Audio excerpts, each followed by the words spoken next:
I think if you want to be a powerful coach or therapist, you have to practice self-care. You have to be able to say no 100%. And eat a donut once in a while.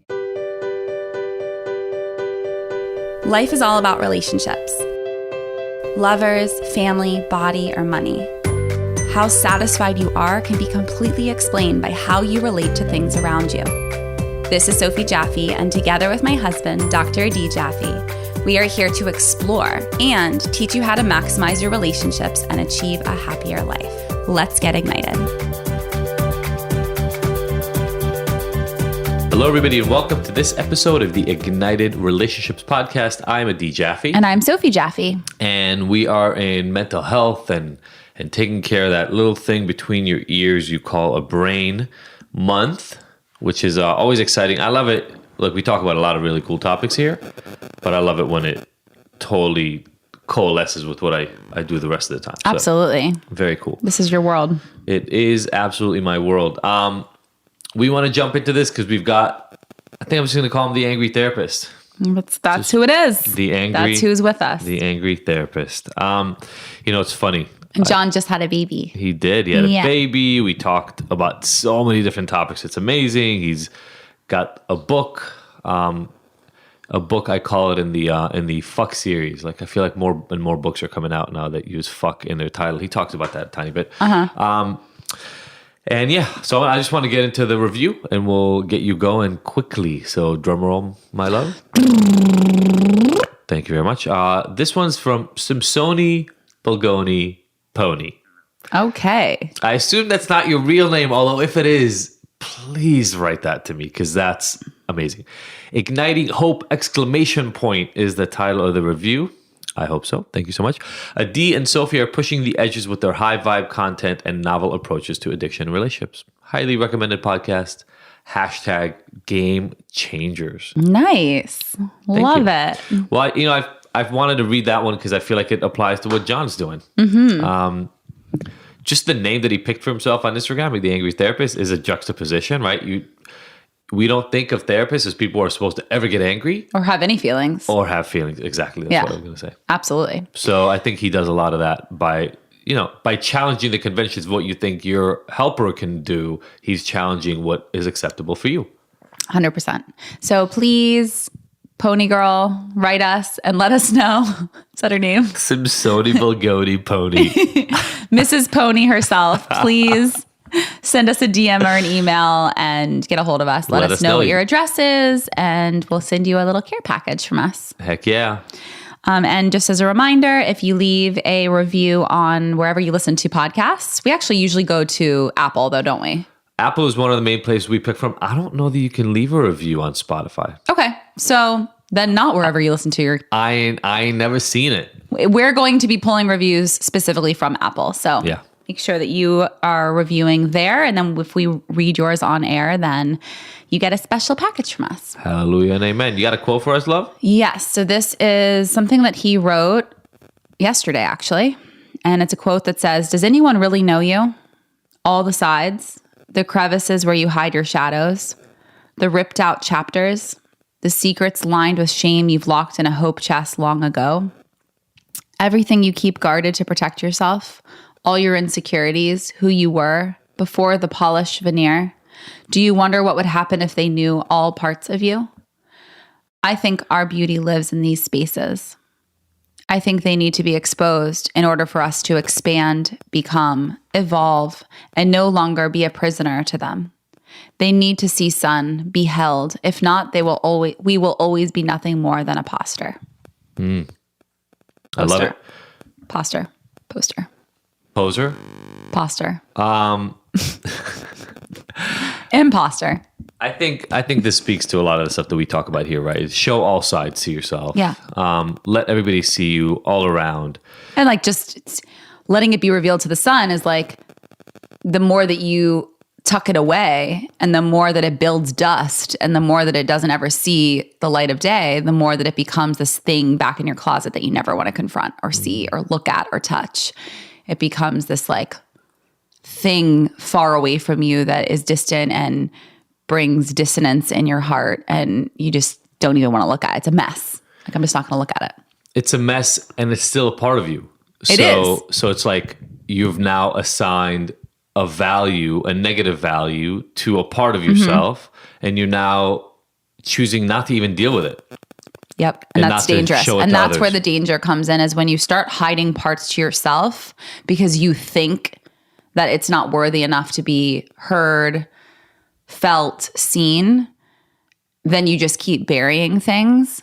And that's where heaviness really does reveal itself. That's where mental illness comes in. That's where depression, anxiety, shame. Yeah. And then that leads to other things. And even if you just stayed there, it's not healthy. So Yeah, absolutely. And so you'll hear, if you've never heard an interview with John before, he's just so unassuming, even as we get into really, really deep topics that I'm sure you'll love. And pay attention, as the quote mentioned, and as we're talking about here, to areas of your life that align with some of these topics in a way that can allow you to open up and start sharing maybe some of these pieces of you that you haven't connected with in a while. absolutely. And also always know that there are resources out there. If you're struggling with addiction, Adi has a beautiful online course, Ignite Recovery. So check that out.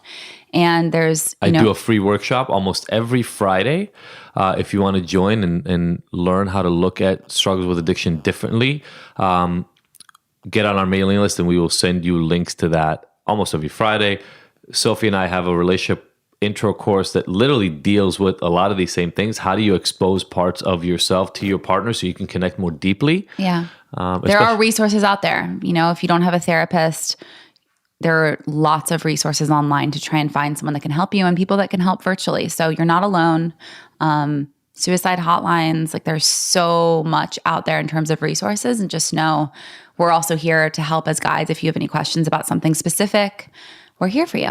Absolutely. All right. Go enjoy right after this break. We will be back on the flip side. See you in a minute.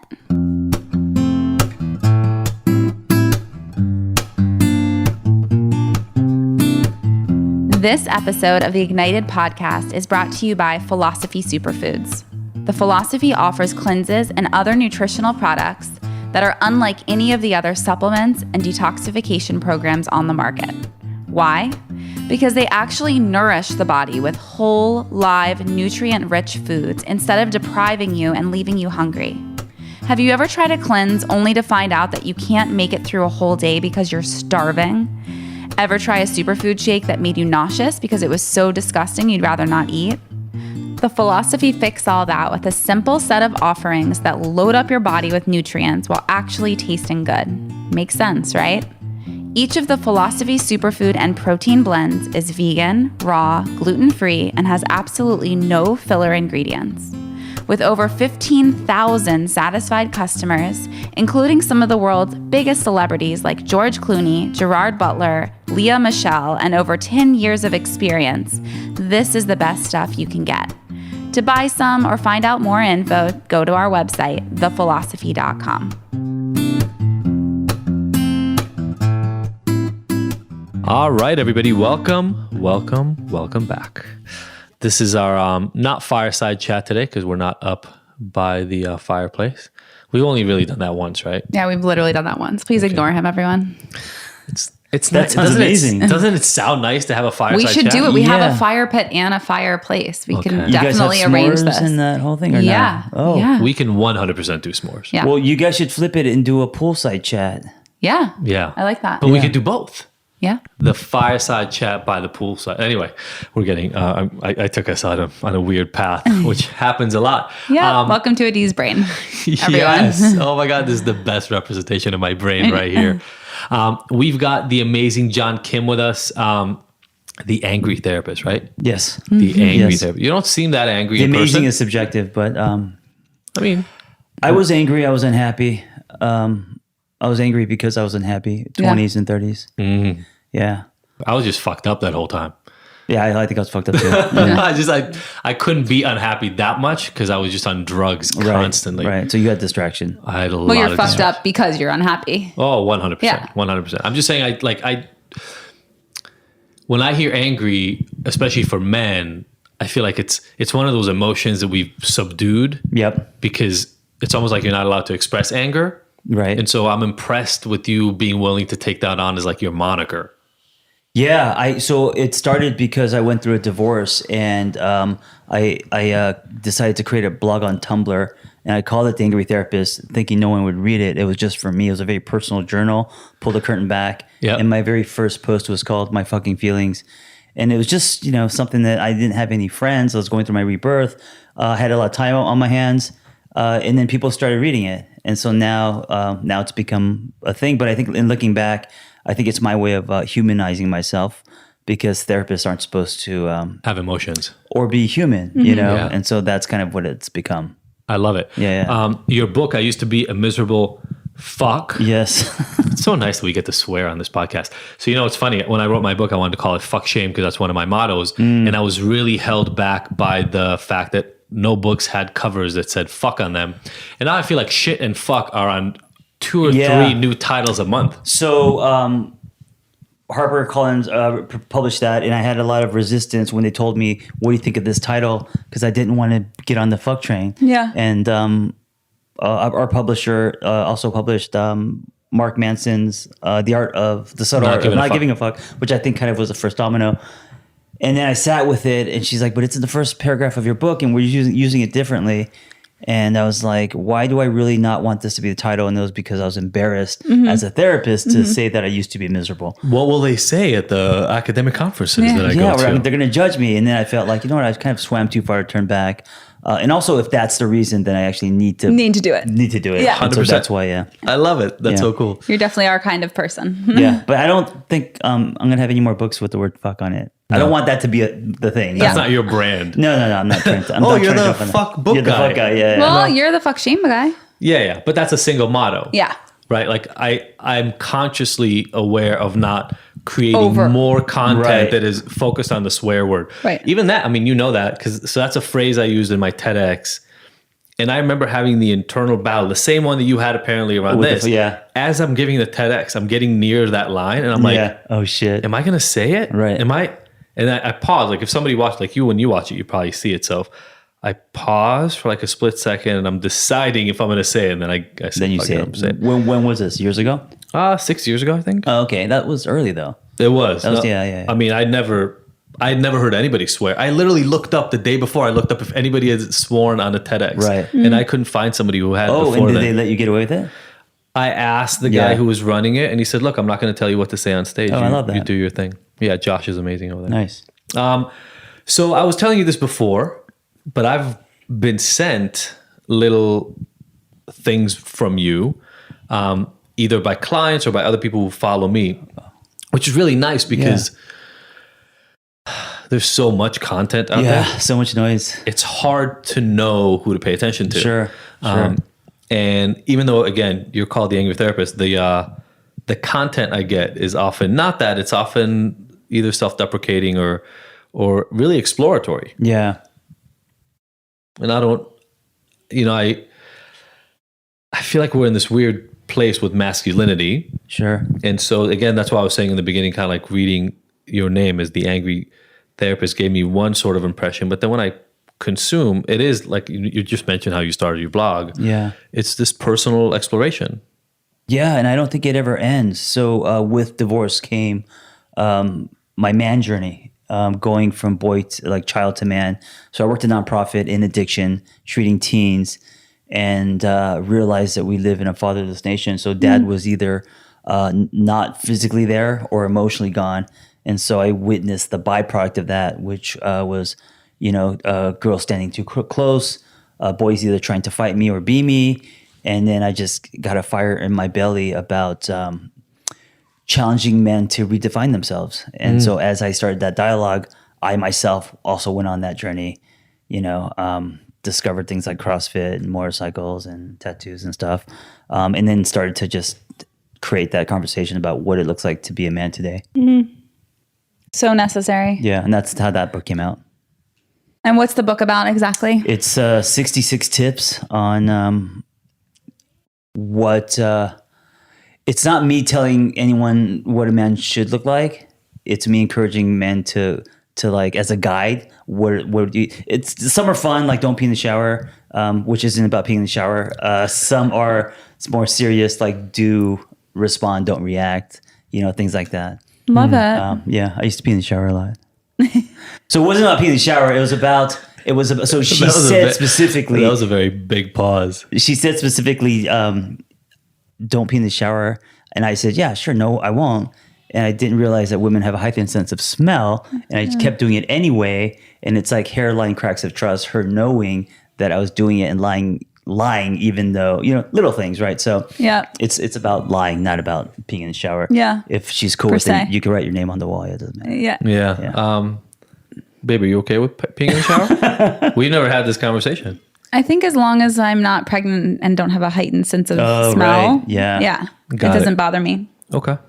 We've never, you see, there you go. It doesn't bother most Thank people. you. We just did like a little mini session. Yeah, I would prefer, I guess men it doesn't matter. But for women, I think it's better because you're not wasting, you're not flushing, you're not wasting like toilet paper. Like to me, it's like makes more sense. Sure.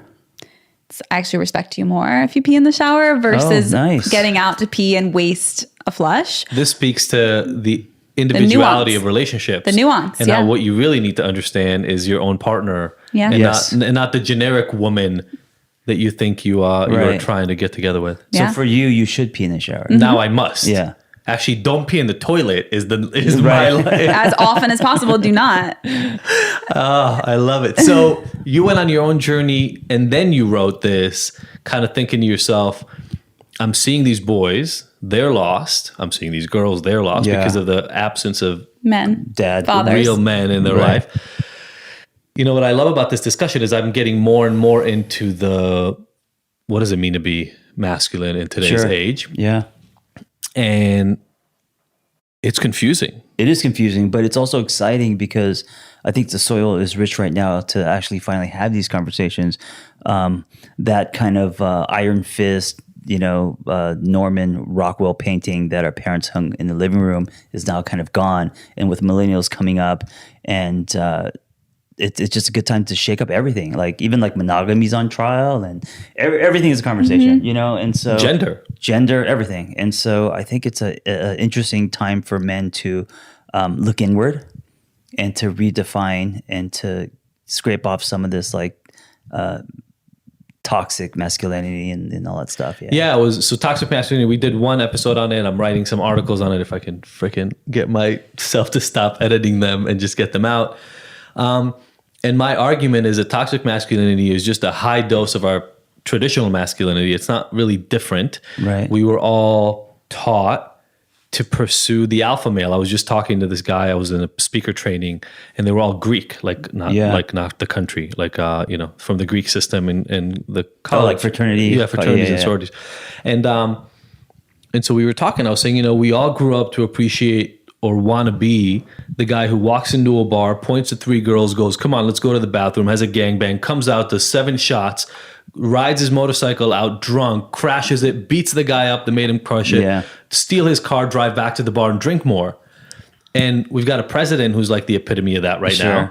And I know for myself, and we were talking about it, because one of the guys stopped me and said, oh my God, hold on. That's exactly who like the Greek guy is supposed to be, is that guy. And I said, for all of us, not just you guys, it's for all of us. And even though I never was that guy ever in my life, I wasn't born to be that guy. I wasn't that guy at 4 years old, at 14 years old, or at 30. There was always a sense of lack. Like I'm supposed to want to be or supposed to try to be that guy. Mm-hmm. And so for me, even, I work in addiction, a lot of the substance use, a lot of the sexual acting out, even sexual assault, a lot of that stuff is men trying to figure out a way to be that guy. Right. I can't talk to the hot girl at the bar or the girl that I find attractive or interesting because I'm really anxious and I'm not the dude who's just going to come and grab him by the you-know-what. So let me get drunk, because if I get drunk, I can talk to her. And so you drink. And why do you think that's our default generally?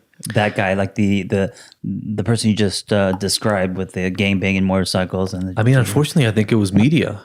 Locker rooms, advertising. I think the thing that I always saw was like in the movies, it was like the Steve Marlboro, McQueen, James Bond. Right. I mean, I watched James Bond when I was a kid. Who the fuck is Pussy Galore? Like he meets a girl at a thing. What's your name? Pussy Galore. what? Right. What universe is that in? And in every one of the movies, that's the thing. He gets the gadgets, he kills the guys, and he bangs the girls. Superman, like that, you know what I'm saying? Like that's the guy that I saw in front of me. In the same way that women now talk around body positivity, around I don't look like these women. Why do you keep putting him in front of my face? Right. I had the same thing. But nobody told me ever, which I guess is happening and has been happening for women. Nobody ever told me you're not supposed to try to be like that guy. Yeah. That's just some random person somebody made up. Right. But he's also not random. He's who I keep seeing. It's not like you're seeing lots of other versions. You're not seeing like a super confident man who treats his wife really well. You're not seeing like the stay-at-home dad. Like that's not what you were seeing. It's, you know, it's becoming a teeny bit more part of our culture. But for the most part, you weren't seeing it. So of course you're going to compare yourself to that because that's all the media you're getting. That's all. It's the imprint. And it's also subconscious. Yeah. Right. The tracks that are laid without us even being aware. I mean, think of Superman. Even if you're a geek, you can be the strongest man in the world and bang the hot girl. Like, sure. You know, they had to create the alter ego so that it would speak to everybody else. Because if he was just the really amazing guy, we wouldn't be able to connect to him. If he wore glasses and the suit, you're saying. But he wears, or only Superman. He had to be both so that the guys with the glasses and the suit who are working away at their job that they hate in the office would still be able to say, yeah, but I have a secret identity, you know? And porn, I talk a lot about how porn indoctrinated me into what I was supposed to look for from sex. Oh, sure. Scoreboard, penis size,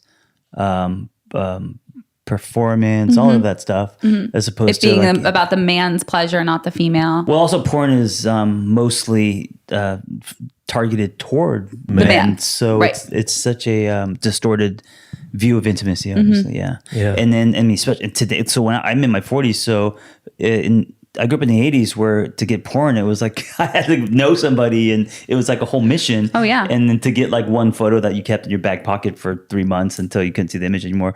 But now it's like the kids could just type in anything and instantly, like any video they want. I don't know how that's going to fuck with their minds growing up. You know? I mean, I think that's what I love about this conversation. We're actually talking about it. I want to start having in-person workshops because that means we have to step up. Yeah. It's not enough. First of all, it never works to just limit access. Like we've been limiting access to drugs for 100 years. People are still dying from addiction all the time. People are dying from drug use all the time. That didn't help. Limiting access to porn doesn't make people want sex less. No, I think it's an internal thing. It's not an external thing. Yeah. So we have to have the conversations with kids. Yes. Right. Like I have two sons. I'm going to have to sit him down probably pretty damn soon. One of them is 9 years old. Like probably by the time he's 10, 11, 12. Gotta 12, you start getting curious. So I got to sit down with him and go, hey, we need to talk. Yeah. You know, which my dad never did. My joke, my dad was an OBGYN. He never had the sex talk with me. Oh, wow. So like he should have been the one to be able to teach me. But was he home? No. He worked a lot.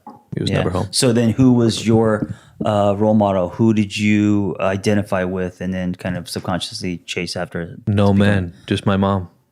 Oh. And then media, of course, right? Yeah. And then locker rooms and other even guys. locker rooms, man. There was one guy in junior high. I think I did literally a blog post about him or like I did an episode about it. He was like the cool guy. Yeah. And so he became my example of what I was supposed to try to be like. Yeah. That's it. But I think today it's changing, you know, there isn't like that whole machismo with action stars and vulnerability is a real thing now. Yeah. Absolutely. It's shifting. It's shifting. And also like influencers and people on social media, men are having honest conversations and it's actually a really interesting time. Yeah. It really, really We're is. in it. We're in it. It's not, it's messy right now. What do you mean? I wouldn't say that the media portrays like a wide selection of what we're talking about, like different types of men and we're just on the cusp, I'd say. Yeah, like I agree. it's kind of just we're all trying to figure it out and we're just all kind of talking about it, but it hasn't changed the world. No, it's not changed. Yeah. It's just the beginning of conversations. Yeah. Like Dan Bazillion still has one of the most popular accounts on Instagram. Right. And I was telling Sophie, Sophie didn't really know who he was the other day, but I was like, He's like the new version of Hugh Hefner. Oh yeah, no, they came to me. He came to me to do a Yeah. collab for his like weed company or whatever, Right. CBD weed, and I like took one look at his account. I was like, hell no, I'm not associating Yeah. myself with this piece of Yeah. shit. Like, no, that's not what I am going. I don't want my boys looking at that. Right, I don't right. want my daughter looking at that. Yeah. So And I wonder how much of that is business image and Oh, not for really his sure. life. I Oh, mean, it's as big as it can be. What's the bigger thing? Like, how can I get more likes? How Sure, can I show sure. that my life is that much cooler? Like, I think he made his money on poker. well, his Was dad he like a poker his champion? dad's a very wealthy man. Oh, okay, I Which didn't know that. led into poker. Which, Oh, yes, okay. but poker Right. was the way in. But it's interesting because you said essentially kind of, is it a show or not? When I was working, one of the artists that I've worked with who was famous, but also in that same world, Dan Bazillion lived almost across the street. So he threw a party once to shut down the street. So the question is, we're now also in the world because of social media where even if it is an act, you're putting the act on like 85, 90% of the day. So it might be that when he goes to sleep at the end of the night, he's like, wow, that was a long work day. Yeah. And he watches like How I Met Your Mother Right. and, and like writes in his journal. But nobody else gets to see that because the persona is really, really important. Yeah, I'd rather see the journal part. Yeah, me too. I'd rather see the. Always. Yeah. Well, But like Dwayne Johnson, and there's other people that you kind of see the softer side. Yeah. He's not, even though he's The Rock. The Rock. He doesn't come off as like some aggro. So, alpha guy. Sophie, just so you I know something. live Or even like Kevin inside. I Hart. live under a rock. I'm going to tell the story. Can I tell the story? I don't Yeah, think we've you ever can tell. told it on the podcast. Great. Oh, yeah, we Today's know. our day. Today's Tell the it on day. the podcast. You know the story, right? Okay. I was looking at Maddie. Sophie and I, every once in a while, we get to go to the movies. And so we went, A Star is Born came out, and it was a huge deal. Yeah. And, it was a remake, but it also had addiction in it. So, in a huge movie deal. So we went, I think we were at the Grove. We were seeing at the Yeah. Grove. And so we see the movie, and it's touching, even though it's got that thing at the end where it's kind of like very cliche, the way they dealt with the addiction. So it kind of hit me a little wrong. We walk out, I was like, oh, that was a really good movie. They did a good job. She said, yeah, man. Sophie says, she can really sing. And I go, yeah. I said no. What I said is, do you think that they hired her knowing she could sing, or do you think they trained? Like, do you think that she was a singer to begin? And he's They like, didn't say she was a singer. Yeah. But she said, wow, do you think they got, I'm like, yeah, I'm pretty sure they got her because she could sing. Like, how'd they know? I go, because it's fucking Lady Gaga. Yeah. Everybody knows. Right. Like, and I'm like, oh, like I knew Lady Gaga was going to be in a movie soon. I heard that part, but I don't know what Lady Gaga looks like. Like Leo. Right. Leo knew that Lady Gaga was a famous singer, and he probably would have recognized. That's our 7-year-old. Oh. Sophie's just oblivious. So just when you're saying like Dwayne Johnson, Yeah, she didn't know who that was. to her, Like I that's know like- the name The Rock. Right. That's why I said The Rock. Yeah. But I don't know. I wouldn't be able to pick out these people I on a think there's lineup. something refreshing about her. Oh my God. Because she There was a doesn't lot know. refreshing about Yeah, her. so it's like, oh, she doesn't know She who has the Rock no is. idea. Yeah, No which is, idea. that's kind of cool. Unless I made a cleanse for The Rock or like brought my superfoods to him or taught him private yoga, I'm not going to know him because it's a personal connection Yeah. that Yeah. I know tons of celebrities because I cooked for them or I taught them yoga or we met at an event Right. and like they said something amazing. But I just personally like I work really hard to keep my mind as clear as possible. I like that. And it's been that way since I was little. I think I had just so much going on that like being in this Zen state, just that's my norm unless I'm anxious. So my norm is really Zen. Like I don't have room to pull in all this other information. I actually do feel a little like low level anxiety when I start to look at celebrities and like people I don't know. I'm like, I don't have space in my brain and my heart for that. Like I'd rather use that time and energy on the people I love or Totally. being at zero. The movie star is also kind of dying now because Little of the internet and Netflix and Yeah. TV and other things. yeah. Yeah. And influencers. Influencers and all that, yeah. It's like, what is famous? It's hard for me to know, to be honest, because I feel like I'm doing my best to expand my perspective, but I'm still a little stuck. I'm 43 years old, so I'm Yeah. I'm You a mean little on stuck in men? the perspective that I've had forever. The glitz of the celebrity, that view, right? I mean, I grew up in the age where Tom that Cruise. was the end all be all action, yeah. kind of a thing, you know? Yeah. Now there's more accessibility, so a new celebrity can come out of our neighborhood Yeah. in 6 months that Can be your nobody's heard neighbor. of today. Right, right. And I'm so it surprised creates that with how many celebrities you've worked with that you feel that way. Because I feel like they're just people. I'm not saying that I'm saying no matter how much I expand out of it, there's still this little core of the glitz of the celebrity for sure. For sure. Especially when there's real talent, you Yes. know? especially when there's real talent with an incredible actor. That's like an honor to witness and watch and like experience is like, that's amazing. I love that. Yeah. I think the new celebrity is who you decide to quote unquote follow. Yeah.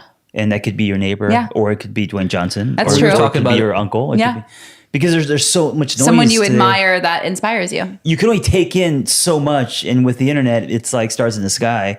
And so, you know, the 100 people you follow, those Yeah. are your celebrities. Yeah. We were talking about before in the holistic psychologist that account. Yeah. I mean, she's a celebrity in her own right now, Absolutely. right? 1 million Yeah. followers on Instagram. Yeah. That's a celebrity. Yeah. And so Yeah, I put 1 million people in a room. I mean, you can't, the Yeah. auditorium, it's like Yeah. a concert. I Not mean, it's even. a city. It's bigger. like It's a city. It's a city. Yeah. I mean, Yeah, like, I it's think I think some of the largest stadiums will hold like 100,000 Yeah, it's pretty mind-blowing. people. That's 10 huge stadiums Yeah. full of people. It's insane. Yeah. And I mean, even, you know, we were talking about this before we started recording, but how does that translate for you, let's say? Because you start out getting your training and doing your work and doing your self-expansion, not knowing you're going to rely on a photo sharing app Right. to share that. Right. What has that platform been like for you? I don't really look at it as like Instagram. The way that I just feel like I've been documenting my story since my quote unquote rebirth post divorce, Reddit. and then because I started on Tumblr, Oh, Tumblr. and then it was Facebook, and then it was. Yeah. So I just feel like the platforms are always going You've to change. evolved as it's evolved. But the documentation has never changed. When did you start the Tumblr thing? It's 2010 or 9, okay. yeah, It's been a decade. almost a decade ago, yeah. It's amazing. And in what form does it matter? So it's whether it's audio, video, or words. Your story's your story, and your message is your message. You know, I think that if you have something smart to say and you are vulnerable, you kind of will float up, and people will relate to you.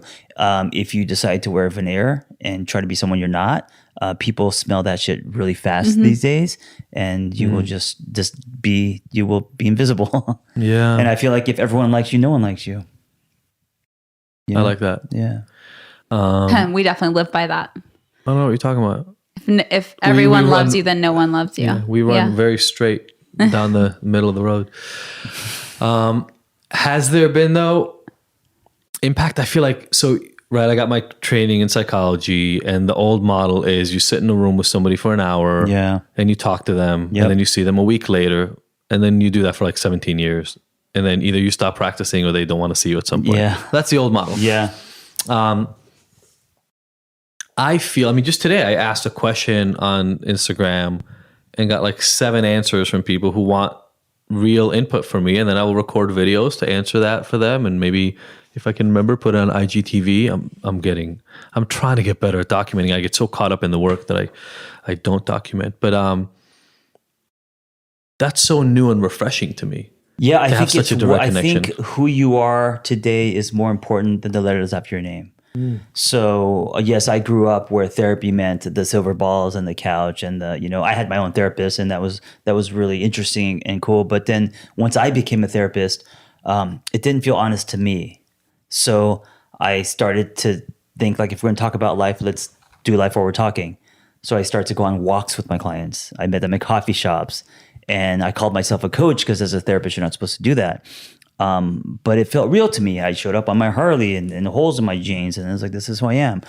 And I feel like some people, it's not for everyone, but for the people it's for, it produces glue. They trust you. Sure. They're like, oh, you're just a dude. It's like do you do that? Yeah. Yeah. And also today, I don't think this idea of the traditional therapy where you're seeing someone once a week for 17 years, it doesn't, I mean, there might be a few, that's a luxury. But I also hope that doesn't work.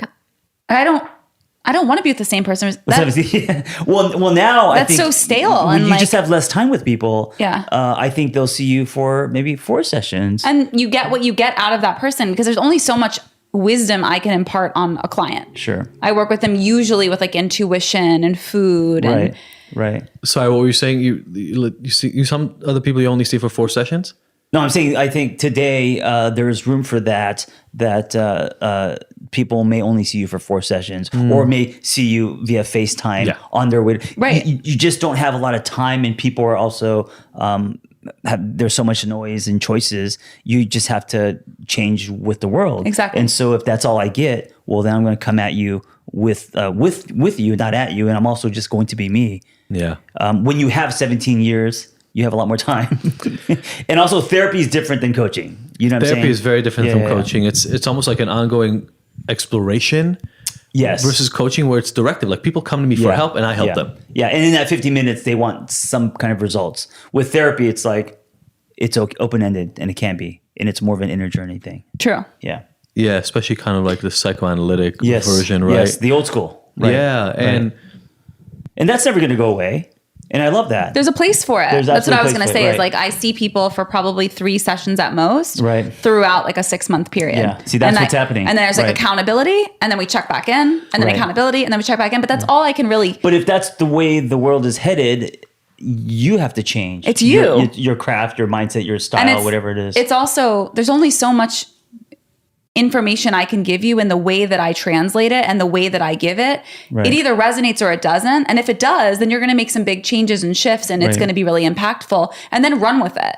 I don't need my hand the entire time. Like check-ins are great, Right. you know, but Right. for me, it's like what you see is what you get. It's kind of similar. Yeah. I'm The- going to share it the way I share. And The explosion of coaching is what's so, because 7 years ago there was no such thing as a coach. I mean, there were business coaches, there was Tony Robbins. No, it was different. But there wasn't like a mindfulness coach, a yoga coach. The whole reason why I started Journey Coaching is because it was such a lonely, I don't know about you, but when I became a therapist, it was lonely, it was competitive, it was expensive. And once I got my license, I was like, okay, my option is to make 30 grand at a treatment center, pay off these loans. I just got burnt out, and I was like, how do people do this? Yeah. And the passion I had going in was like gone. And so I was like, there's got to be a better way. I'm never good. First of all, I'm never good with doing the exact same thing forever. Never have been. Right. 3-4 years into something, I need shifts at least pivots. Yeah, me too.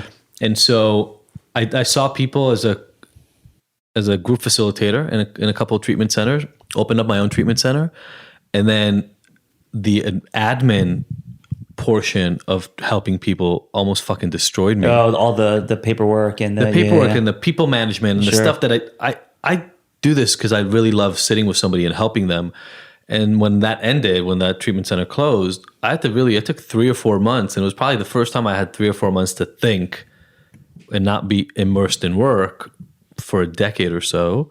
And Sophie and I really talked about what do I want. And that's when I decided to go online, was just to give myself some flexibility that just does not, when you have an office, you're tethered to that place. Yeah, no, I can't do that. Yeah, that's me And too. so also just- financially, you're tethered to it. Yeah. Like you don't have a choice. You're like, I have to just be a workhorse and see a 'Cause you gotta client pay after rent. client after client Yeah. because I have to pay rent. There's Yeah. a $15,000 a month overhead and Right. all this staff. And then you're just feeding into this machine. And yes, they were helping people, but he wasn't helping people to the level that he wished he could. Yeah, And and then, you just burn out.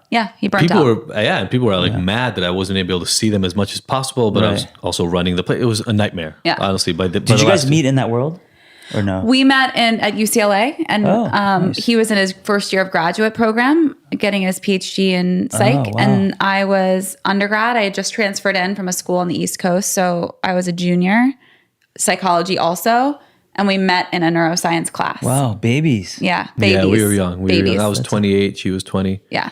Wow, that's amazing. Yeah, it was. And who was it? It was Gary V that you shared the thing from the other day, which is not much like you. Because he shows up on my freaking feed I go to my search thing and everyone's liking his photos. So it's like pops up in my face. So I read like the first thing and I'm like, no. And then no. And then no. And this time I was like, okay, I'll look at it. It had something to do with marriage, right? Yeah, he was saying everybody is worried that they're going to get married too late, but most people actually get married too early. That's true. I agree. And I mostly share that because I have so many girlfriends struggling right Yeah. now.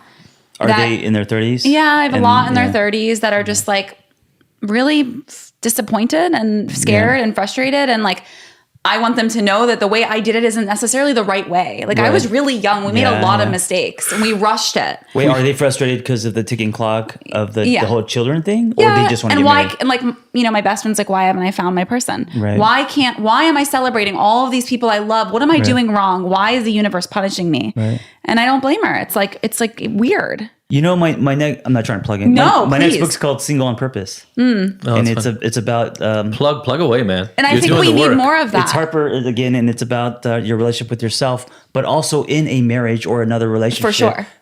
When you disconnect with yourself, that's when there's trouble. Absolutely. Yeah. Absolutely. I really want, maybe there's a room to kind of work together. I really want to start offering again, though, in-person workshops. Yeah. Like in depth, like half a day or something like that. Yeah. For guys, because one of the things that I hear a lot from the women, Sophie has a lot of friends, and so I'm there for a lot of these conversations about dating, is along with the changing landscape of what it means to be a man, I think there's a lot of confusion for guys. Like, Sure. Absolutely. what role am I supposed to be if I'm not supposed to be that guy from before? Which means everything. The sex stuff, but also the supporting the woman stuff, like the father stuff, all those things that were the old standby. Even if it sucked, at least you knew what you were supposed to do. I mean, the expectations right now are very high. Yes. Well, They're off the very heels of high. Me Too and the temperature and the landscape. I of mean, everything, even it's like- living in a big city, living in LA, it's so conscious and it's so connected. And men are really it's creating fear in men to I a don't, part of it. and that's what Yeah. I hear you saying. I don't know because I don't talk to the men out in the field, but I talk to the women and I can see what you're saying. Like, it must be really scary to be out there dating right now, especially in the city. I mean, I think it's like, yes, we need to change. Yeah. But I'm also scared. I don't know what to do. And Yeah. they are changing. Like Maddie and I had a conversation this morning about something with a man who like made a mistake, acted out of integrity, hit it on a girlfriend, and it was not his girlfriend. It was one of her girlfriends. And he called, he wasn't like, I didn't do that when he was called on it by his girlfriend. He was like, yeah, I actually, my ego needed to. He owned it. Yeah. He owned it. Yeah, Like yeah. most men in like the world would not be like, you know what? I actually just needed my ego to be, what was his wording? Stroked. His ego Stroked. needed to be stroked. He said that to his Interesting girlfriend. choice of words. But yeah. And I thought it interesting, but it's also like how refreshing. Yeah, absolutely. He owned it. I like that. And there's the other important piece right now that's happening is choice. We talked about choice around porn, but dating culture right now. Oh man, dating. When we were in our late 20s, 30s, you had to go somewhere yes, and meet people, Yeah, and that took effort. absolutely. You got And set up. So just the psychological concept of, well, I put work into this. Yes. Let me stick around. Let me Yep. see what happens. Yep. Let me be in this. Now it's like, well, dating's honestly, dead. I swiped on you. Yeah. Like I can swipe on somebody else. It's not that big a deal. There's also ghosting. There's also false advertising. There's also people have become disposable. We've become baseball cards. Yeah. And I grew up where I washed my car. I set my little 6-disc CD changer with the songs that I want to play. Oh, I love that. I fucking knocked on the door. Like it was an Yeah, event, right? yeah. And Versus so like a text of like, yo, It's just and it's about 5 minutes of coffee, No, and it, like, judgment, lowered Exactly. expectations. All right, next. My guy friend Jordan was here staying with us, and he was going through his app one night. We were like all watching a show, and he's like, "See what I have to deal with," and he like shows me. He's at like the bottom of the barrel. Like it was like really sad, and I'm like, "How long have you been swiping over here?" And he's like it's just you. Like those first 25 were great. Like let's just give it a chance. Yeah. Like, whoa. And then by the end, I'm like, this is depressing. And now I get it. Now I get what they're saying. But it's like, there's too much. There's an abundance of information and options and baseball cards as humans. Like, it's too much. It's overwhelming what's accessible. Yeah. I wonder where it's going to go from here. Yeah. I wonder if there's going to be a swell of people now being sick of that. And Well, my girlfriends all the time will be like, I'm over it. Like, I'm going to delete the app for a few weeks. there's something called self-partnered now. I think Emma something movie star is now declaring she's self-partnered. Alex just shared that the yeah. other day. Because Our people girlfriend. are like, I'm fucking sick of this dating. I'm just going to work on me for a while. Yeah. So I think it might kind of go that way for a little bit until We Ignited started out as this podcast of relationships, but I always said what I loved about the title is anything can be ignited. So it can be ignited nutrition, it can be ignited career, it can be so all that kind of stuff. And we talked recently about doing really small curated ignited singles event because a lot of people ask us relationship questions all the time and they're looking to date. And so to get back to this place, it's an event. There's like 30 or 40 people are going to be there. That's it. You have to apply. There's to do the work. Like, let's get back to the place where if you're looking for a hookup, there's more than enough opportunities. Yeah. Come talk to me. If you're looking for a relationship, be willing to put a little bit of the legwork in. Like the reason you That's what I meant. I didn't mean like come talk to me for a hookup. I'm saying yes, if you want to get to know someone instead of using your phone. Exactly. Like actually come have a conversation with me. Yeah. Like you cleaned your car and you set up the music. Yes. Because you wanted to make sure It was an experience. the person who got into your car would feel appreciated. Right. Would have an experience versus, hey, I'm up at 2, you up too. You know, it's like I feel like there's a Sloppy. a fleeting nature to so many of the experiences now. And there's less integrity. It's I feel very like- vending machine now. Yeah. Yeah. Yeah. I like that type. Instead of like a sit down restaurant. Yeah. You know what push I the was just button. thinking? I would love like to take the Ignited Singles one step further and do like a matchmaking.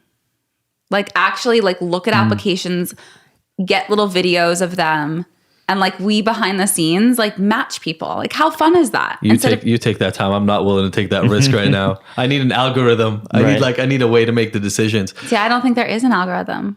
So even That's more why so. I think on a dating app, it's like you could just throw a stone and you know it could be anyone. There's no way to know that it's that extra factor, that X factor. They can hit all the bullet points, but if you don't have chemistry with that person, no app is gonna make that happen. How do you define chemistry? Because that's such a big word. Yeah, I think it's something that obviously could develop over time. Right. But there's also a feeling when you first meet someone that it is initially there. Right. Or not. And then you may be like, oh, he's Jewish. He makes a lot of money. Right. He loves his dog. He eats really clean, but he's not controlling. He works out, but he's not like obsessive. Why are you calling out a specific one of our friends? Just make a generic list. What do you mean? Who's that? I'm not going to say her name. But my point being like, you can have all those things from a dating app and like the algorithm can set you up with someone, but that doesn't mean that you're going to mesh well. Oh, yes. of course. Yes. One of my revelations in the last 2 years is that sometimes chemistry can be dysfunction in disguise. Oh, sure. I'm not saying I want to like have sex with that person right away necessarily. I think it's like that X factor. Yeah, and like I'm learning that the slow burn sometimes I can trust more than the lightning in the bottle, because I used to be the guy, of course, you know, because of Disney movies and rom-coms and media, where it's like when you feel the lightning, like that's the one. I knew it when I met her. That's the one I was going to marry, which is romantic and it's lovely, but what is happening underneath, and maybe it is Attic Al-Anon, predator prey, you know, whatever it is, but what's happening underneath that is making that so magnetic, because I think it's more than just hot or lust or chemistry. Well, I'm saying even from an innocent place, you know, like from a super innocent, humble, like meeting up human to human, like do you have this feeling of like something you can't describe, but it's a little bit more elevated, and that, like you said, it's a slow burn. It can definitely develop over time as you build respect for that person and feel safe with them. But being open to that extra element of, whatever that is. Right. Well, you're talking about things that you can't Put into a computer. in a phone, right, or an algorithm. Algorithm. Or so, Yeah. Which is why I would never want to match people. I want to let people have that experience themselves. One of the things You want to that create the space for that? Yeah. and not have the pressure of let me tell you who the right person is. You know, Sophie and I, as Sophie mentioned, we got together a long time ago, and we were young. I mean, I was 28, so not necessarily too young to get in a serious relationship, but emotionally young. Yes. And the only reason we've made it up to now is because it took a lot of work. Yeah. And so the slow burn thing that you're talking about, which is interesting to me, is you want to end up with somebody who, even when things are boring or when they slow down or gasp, shitty. Yeah. Like when you have a really bad hour, day, week, month, they're not going to run and go, this is not like that Right. Disney princess movie I watched. I need something else, and go find something that feels better in the moment. Yeah. But instead say, hey, we built something. I'm going to work on it. Do you think this generation has that kind of stamina? Because I don't think they do. So I think they probably don't have it now. they don't run. They run too fast. But don't you think, like, I ran too fast when I was, you know what I'm saying? Like, Right. You're saying it takes time. yeah, when It I was takes 19, a lot of broken hearts and love experiences for you to be like, okay, this time I'm actually gonna look inward, face what's coming up, and see if it has anything to do with me. I was terrible at patterns, that. yeah. And I don't know, you hear about the prefrontal cortex of men myelinating later in life. And so our executive control and planning are not in place as much. And that could 100% be part of the equation. But it was not until my mid to late 20s where, first of all, I could be accountable and, as Sophie mentioned before, take responsibility for things. Yeah. Before, like when my relationship blew up, I almost always looked at what the person messed up. Now, Yeah, of course. there was a lot internally that I hated about myself, but I still projected everything outward. Yeah, that was my 20s too. It wasn't until my 30s. I think that women turn the corner faster. I think men, this is a generalization, but 30s on, they start looking inward. Women, I think like late 20s, maybe mid 20s. Yeah. Which is, I love that you said that, because it's when we've had these kind of singles conversations. This is not fair necessarily, right? But you always hear men say like, 30 is the new 20 and 40 is the new 30 right. or whatever the phrase is. And so I think that a lot of the reason some of the women, some of the friends that we have get frustrated is guys are becoming responsible and ready to kind of settle down in their mid to late 30s / 40 and early 40s. And the women are in their early 30s going like, yo, step the fuck up. Yeah. And the guys it's just like they're not there. So I think that might be what you're saying in terms of the generation. I wonder if that's why women sometimes date older men. Probably, right? There's It's accelerated. Yeah. They're on the same pace. They're on the same page. Yeah. yeah. Until they're not. Which I feel like Until they're not. And you're like, no. I just heard a really sorry, we're gonna have to link to this, Maddie. I don't remember the interview, but it was on a podcast, on This American Life, I think, on a podcast. And it was a woman who dated like her college professor or something, but like a 15 or 20 year difference. Right. And she was talking about how great it was to have this responsible man when she was young, but then she buries him 20 years before she's going to pass. Yeah. And that arc. And, again, as we're having this conversation, the thing that really comes to mind for me is for men, as the old traditional, I'll put in kind of air quotes, role leaves, we're going to need to put something else in. And it could be a menu. It doesn't have to be, this is what the new man is. There could be kind of a choose your own adventure element to it. Choose your own man venture. Choose, I like it. You're good at branding. But I see a lot of confusion right now. I see a lot of guys, even in their mid to late 30s, who are like, I don't know, I could keep playing this game for another 10 years.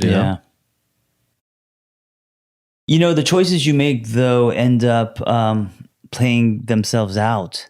Yeah. So if you want to, if your definition of man is a yacht and models and orgies and Ferraris, great. But that's going to also play itself out in what that is. Do you know what I'm saying? So depending on what you want, I mean, if you want to be not monogamous and kind of experience the high notes of love, it's going to require something else. Like there's no way around it, Yep. No, I think that's really true. I have a friend, and it played out pretty much that way, right? Like in my early 30s, he was in his mid 30s and was killing it, partying, having a good time, and I would look up and go like, oh my God, that seems like so much fun. I'm 43 now. He's close to hitting 50. Yeah. And the time has run out on that way of living life. Sure. Is he still doing that life? To the best Still of his there. ability. Yeah. Right. But It's kind of sad now. he's almost 50. Now it's a little sad. It's Right. like, I don't know why Hugh Hefner just came up twice in one podcast, but like towards the end of Hugh Hefner's life. Yeah. When he's 80, was you're just like, okay, sad. yeah, right. And I'm pretty sure it was sad for everybody. Yeah. Just nobody could tell him that it was sad to his face. That was his identity, though. That's who He was going to die with that robe. Yeah. Yeah. Did you ever see not documentary, like a pseudo documentary that HBO did on him? No. Watch it because it's really interesting. That's not how his life started at all. Oh, interesting. He speak of Dan Bazillion, why he's the new like Hugh Hefner. Yeah. He made himself that guy. Right. To sell the magazine. Yeah, but before Dan, there was Joe Francis, Girls Gone Wild. Yeah. there's always that. I mean, I guess Hugh was kind of the original, but yeah. I feel like well, I'm sure there was somebody before Hugh Hefner, but like, that's what I'm saying is these guys step into these roles. And I think that's okay. Yeah. We all step into roles in some way. Like what we're able to do now, what you were able to do with your reach is almost like create a role for yourself, right? You're able to pick threads, start being honest online when you thought nobody would see it. And then only the people who were attracted to the version of yourself you were exploring came out. Because everybody else who couldn't give a shit about what you're writing, they moved on. Sure. They looked at your Tumblr account and were like, what the fuck is this idiot? They moved on. And you never saw them. You don't care. Yeah. You attracted the people to your flame, right? The right moths to the right flame. Yeah. Which is a beautiful thing. Absolutely. It's whatever they're thirsty for, whatever they gravitate toward, depending on their story and their wiring and all that. Yeah. I love it. I think if I had success in my late 20s, I wouldn't have been able to handle it. I have addiction in my blood. My dad was an alcoholic. I would have been the douchebag in a Ferrari with 100%. That's funny. Yeah. Well, it turned out this way, so we're all lucky for that. Not the douchebag on the Harley. But, No, that's funny. I might triumph in there. We can go riding sometimes. Yeah. Cool. We just fixed masculinity. Yeah. And we started a whole new singles That was movement. very fast. Perfect. We're good. That's awesome. That was good. You know? All in a day's work. Efficient. We have 5 questions that we ask everybody who comes on our podcast. All right. You're on the sofa, but are you okay being in the hot seat? Yeah, let's do it. Okay. Question number 1. What's the best advice you've ever received? A supervisor once told me, you're going to be only one point in someone's life. Just be a bright one. So I'm like, oh, and I love the word that comes to me is catalyst. And it's like, it doesn't matter if it's a marriage or if it's a friendship or if it's a client, depending on the size of that point, but nothing's forever, right? Depending on what you believe in. And so it's like, oh shit, that's really cool. So that was really, it put things into perspective as far as being present and knowing that you're just going to be in one point of someone's life, whether it's a moment or That's beautiful. 100 years. I don't know. Yeah, that's really beautiful. Next up, what has been your proudest moment? My ex was an actress. And so as I was divorcing, she booked a TV show, a series. And so we were like, 2 kids in Hollywood, kind of like starving artists. And I told myself, leave with nothing. Don't want anything. Have you guys seen Marriage Story? Oh my God, it's amazing. The new Noah Baumbach movie. Leave with nothing, because one day you'll be proud of this choice. You'll feel like it, And I don't think she thought it was a big deal, but for me it was a big deal. Yeah. So I left with my pillow and my car as a Tempur-Pedic pillow. I tell people she got the bed, but I didn't fight for anything, like half or anything. Like I just left. Yeah. And then I started all over. So working in nonprofit and making my $30,000 a year and all that. So Nice. that's Beautiful. one of the things I'm proud of. I love it. That's a wonderful story. What about the hardest moment? One of your hardest moments? God, that one's hard. Because there are too many or not Jeez. enough? Every day I wake up, no. One of my hardest moments, leaving a relationship, knowing that you could have done more. So I'm going to keep that vague. So because I've probably done it more than once, but that's a hard moment, because then you also feel hypocritical when you're looking into a phone telling people to work harder on their relationships when you're basically do as I say, not as I do. So that was hard for me, but I'm also human and I'm also flawed and I've got my problems, So We're always improving. I think that's a constant battle. As Yeah. somebody who works with people, now Sophie calls me out on it. What would you say to your clients? When we're is a stuck, very I'm like, what would you common- say to your clients if they were in a fight like this? And he's like, fuck. yeah, right. You have great advice for your clients, but you're being a dick right now. She now uses it as a weapon. Yeah. I respect your guys' transparency. I know in the last episode I listened to, you guys were talking about the infidelity. And I was like, wow, you guys are being so honest about that. Yeah, it's actually been the thing that healed us the most, I mean, is being open and our honest. primary principle is radical transparency. Yeah. No that's matter amazing. what. That's amazing. So at least I know who I'm having a relationship with, which Yeah, is of course. sometimes really dangerous. You don't. But you guys have also been together for so long. Yeah. So it's 15 not like years. you guys have been 3 years. And No. Yeah. And it came as a necessity in order to keep us together. Like because the initial, he cheated on me while we were dating, and it was a whole secret relationship while we were together. And so for my to build a foundation and trust again, I needed to know every single thing he was thinking, doing, feeling, so I could just start to understand who he was, because clearly I had no idea who he was. And, you know, for something to happen, I'm a very aware person, I like to think. And for me to not even know or have a feeling that he was in an entirely different relationship for several months means that there's a discrepancy between us. And so I needed us to just be like fully naked. Yeah. Or as long as we needed to build a foundation. And that's what saved us. And we come back to that whenever, you know, it actually helps us to be so much more accountable to ourselves and to our relationships in our life, because there is no hiding. Like, so that was the event that kind of like took the veneer off, or made you guys really be Coming it back was. a year later.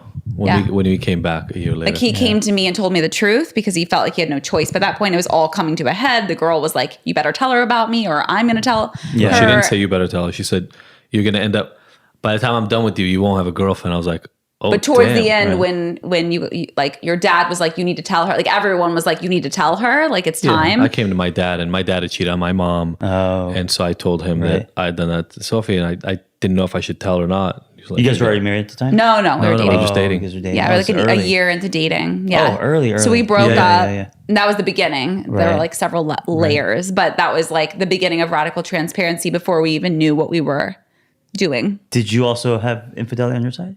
Then I did. Yeah, that's what we talked about in the last. 5-6 years later. Yeah. Maybe more?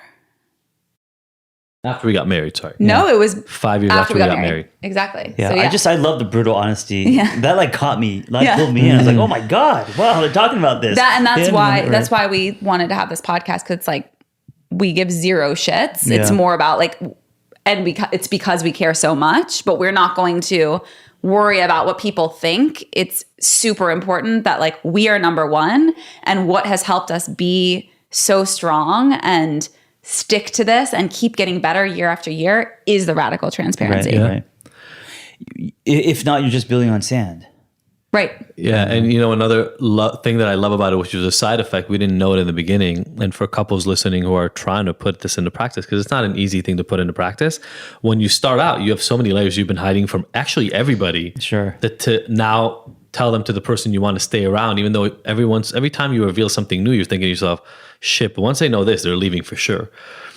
There's an element now, 10 years into this, and maybe 7-8 years of this radical transparency stuff, really, where I couldn't fathom having to start from scratch with somebody else. What would that even look like? Yeah. Sophie knows me better than any other human who's ever existed, including my parents, like my best friends, everybody. How would I enter a relationship with somebody else? Like, what would that look like? The first 3 months would just be a download. Okay, look, you got to sit there. I'm going to tell you everything you need to know. Nobody would stay through that. It would be insane. So again, we talked about work on the front end. Like Sophie and I have invested so much of ourselves into this relationship that we both show up to, we just came out of a 3-week kind of shitty period. 3 months. Yeah. But you keep extending it. I feel like, was there stuff going on? Was there stuff going on before? It's since we moved in here, I feel like it's been really hard. No. Wow. Okay. No, we used to scream in the middle of the street. Yeah, but that's because you lost your shit. Yeah. That had nothing to do with me losing my shit. Okay. It's been hard for me for 3 months. It's been really tough, guys. But we went through like a specific fight for 3 weeks. Yeah. And we were going on vacation. We haven't talked about this. Sorry. No. We were going on vacation. We were fighting until the day and the moment we took our passports and went out the house. And Sophie was like, well, maybe you shouldn't even go on this trip. I'm like, you might need to find someone new. She goes, for marriage or for the trip? I'm like, I turned around the moment. I was like, marriage? What the fuck are you talking about? Like, yes, this is going to be the thing that breaks us up now. Right. And it's just funny. It's fun. Honestly, it's funny to be able to, even in the middle of a fight, just laugh at her like, what? Yeah. No, I'm not. I also said it for that reason. Like I said it to kind of like lighten it and like be ridiculous. Yeah. Sorry, we took a tangent on a tangent. So we did the hardest, and that's, again, to have that transparency to say that you left stuff on the table is really, really important. You guys have earned badges. Yes, a lot of them. You do help work, and we find oftentimes, especially for people who are in the helping field, it's draining. It can take a lot out of Oh, you. yeah, absolutely. What kind of self-care do you put in place to make sure you show up as the best version of yourself? I have to sweat every day. I'm a writer, so I have to write every day. I have to get on my motorcycle, ride every day. I have to have some social time, even if it's for 10 minutes. And that's kind of, those are like my Non-negotiables. Those are my kind of non-negotiables. Love you it. know, I think in our line of work, because our work draws people who are givers, and it's very easy for those people to lose themselves and give too much, and then they just overextend themselves. So I think if you want to be a powerful coach or therapist, you have to practice self-care. Absolutely. You have to be able to say no 100%. and eat a donut once in a while. Yeah, I saw something today, especially because it's around the holidays. I don't know when this is airing, but right now we're in the holidays. And it said, if it's a maybe, then it's a no. Right. You know? Right. It's like, remember my friend when Boris said to me, we were like buying clothes or something, and we were at a store, and he goes, what do you think about it? Okay. And he goes, if you don't love it right now, get the fuck rid of it. Yeah. And it's the same thing. Like, Right. if you're at the store thinking to yourself, well, I might be able to wear this, like if you're not absolutely in love with it, and I think the same thing should come for decisions in life. And events, like right now it's like busy and people are asked to be a lot of places. Like if it's not 100% like that sounds amazing, I'd love to come. Yeah. Then it's a Yeah. hard no. You're not going to be there anyway then. No, Yeah. you won't be Yeah, present. so Yeah. Exactly. So finally, Yes. last question. Our podcast is called Ignited. Yes. What ignites you? What ignites me? I love ideas. So the birth of an idea, execution is a whole different story, but the birth of an idea, whether you are writing a book or you have an idea to help someone in a new way, the birth of an idea, I think, is pure nectar. Beautiful. Yeah. Ignites me. Thank I you love so that. much for being here. Yeah. Thank you guys for having me. Yeah. Thank you for sharing Very your cozy. ideas with us Yeah. and for all the awesome work that you do. Awesome. For those of you listening, tag us. Take a little screenshot right now. We love it when you do that. Tag John. Tag us. Just kind of give us a little view of what resonated with you right And now. you're at the Angry Therapist. Yep. Yep. And then tag us, Sophie.Jaffe, Dr. D. Jaffe, and ignited.me. And let us know what you're loving about this episode, what made you think. And we love you. Yeah. Love you and see you See you next week. next week. Awesome. Thank you. Bye. Thank you, everybody, for listening to the Ignited podcast. We were so happy to have you along for this ride. Please go and subscribe to this. Leave us a review. We love hearing from you. And if you want more, don't forget to go to ignited.com, where all the podcast episodes are available with show notes and so many of the little details and links from each one of these interviews. And you can look at all the future events that we have going on, all the things that make Ignited so special, even beyond this recording. Again, thank you so much for joining us. We will see you next week.